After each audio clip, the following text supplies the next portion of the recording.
sorry, I had got a phone call and now I have to do a second recording. But like I said, I think once I did do I did do Molly's again when I was in the shelter, but that was it. I was pretty much done. But that phone call made me lose my train of thought here. But anyway, like the whole drug thing, it started to scare me. And it started to really scare me because like I don't know, I noticed with the whole drug thing, like it was one of those things where people really didn't know I was high. Like there were points where I went to work high. And you know, like you couldn't really look in my face and see that I was high. And I didn't really act out or act differently too much, at least I don't think.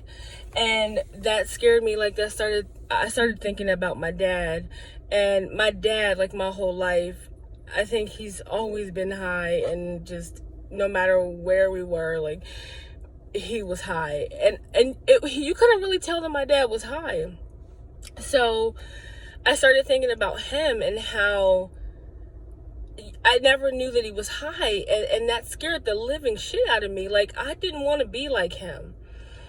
At first it was cool. It seemed cool to get away with being high and nobody knows, you know, like you're all in this headspace, and you know, like you're enjoying yourself inside your head and nobody even knows what's going on. Like all that seemed fun and cool in the beginning, but like after a while it started to scare me because of the way that he is and the way that my mom is. Like I never wanted to turn out like them. My mom I knew when she was high, but my dad I didn't. And maybe it was because I wasn't around him that much, I don't know. But the fact that I was now living a lifestyle that was like a replica of my own dad, it shocked my world. Like I knew that I didn't want to continue like that. So I did stop. And I don't know what, I'm really proud of the fact that I could stop. Like I didn't have to slow down or go to rehab. I just stopped. I just said I'm done, and I was done.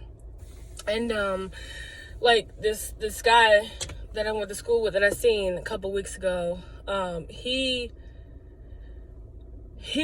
frightened me a lot because I was him at one point. I didn't lose any teeth though. And I never asked people to buy me shit. I may have gotten some shit on credit, but I always paid people back when I said I would. But I was him.